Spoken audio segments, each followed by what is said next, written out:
I'm for anyone making money. I'm a capitalist pig. I'm for anyone making money.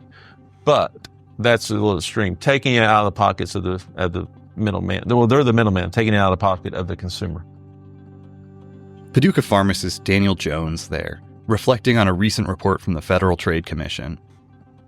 That report, exploring how a handful of companies made $7.3 billion from drug markups over 5 years.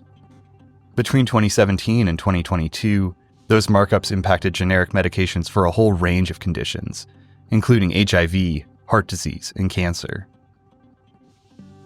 According to the FTC, companies that work as the middlemen between pharmacies, insurance companies, and drug manufacturers drive up the cost of medications and funnel patients towards the most expensive versions. The report follows concern from lawmakers across the political spectrum. The heads of those companies testified at congressional hearings last summer. Here's Kentucky Congressman and Chair of the House Oversight Committee James Comer speaking in July 2024. While PBM's position as middleman should have enabled them to reduce the cost of prescription drugs and improve Americans' health outcomes, they have not. Instead, the cost of prescription drugs has gone up every year for 15 years. Instead, patients have less choice and worse health outcomes. And I said before we were on camera, I said, if you can get Marjorie Green and AOC to agree on something, we know there's an issue.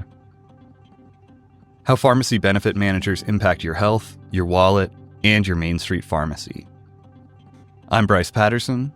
Welcome to the Crossroads Suncast. Daniel Jones has more than 20 years of experience as a pharmacist. He owns Strawberry Hills Pharmacy in Paducah, a local, independent business. Here's how he describes a pharmacy benefit manager. They come in, they're basically your insurance card. When you come into the pharmacy here, any pharmacy you go to, they're the ones that pay us a negotiated price for the prescription drug that your doctor wrote. And they're the ones that decide whether or not, hey, I'm going to pay for that drug, or no, I'm not going to pay for that drug.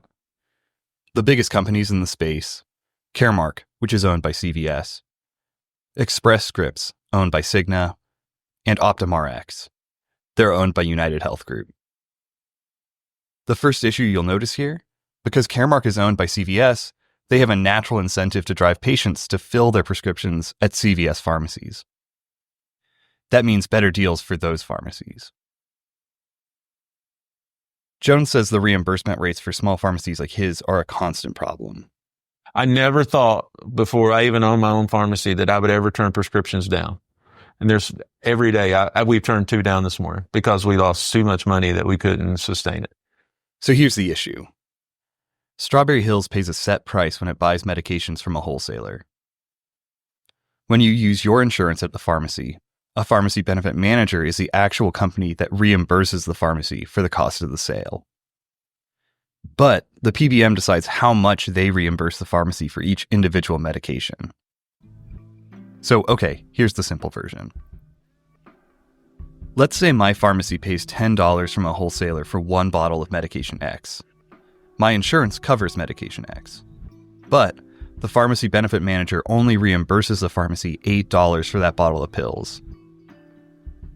The pharmacy loses $2 on that prescription, and those costs add up. It's especially hard for smaller, independent pharmacies. According to the FTC, they deal with, quote, complex and opaque contract terms. The report goes on to say, quote, the rates in PBM contracts with independent pharmacies often do not clearly reflect the amount the pharmacy will ultimately be paid. Roughly 10% of the independent pharmacies in rural America closed between 2013 and 2022. Another impact: patients struggling to cover the rising costs of their medications.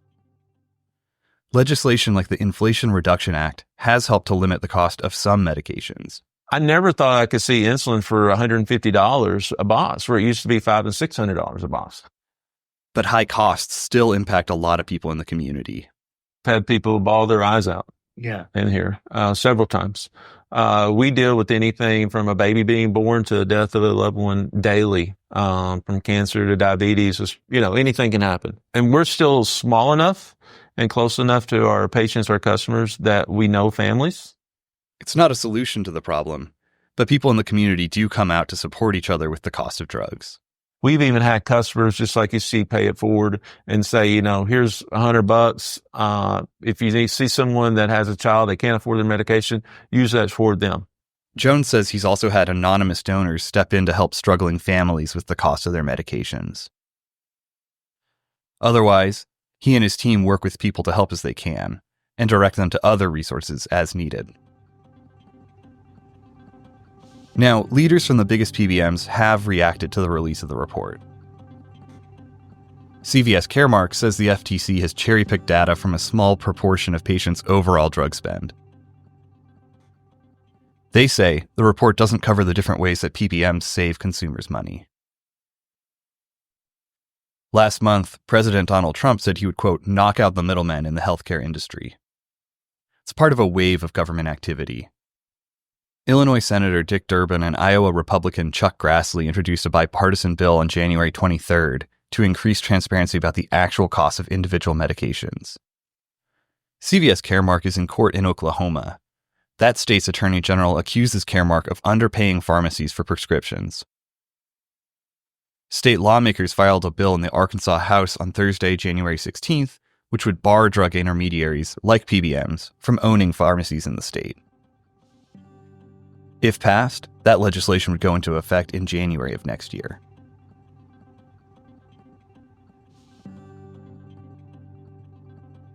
The Crossroads Suncast is a production of Paxton Media Group. Original reporting for this story was done by Ethan Patterson and me, Bryce Patterson. No relation. You can learn more about pharmacy benefit managers at paducasun.com and WPSD Local 6.com.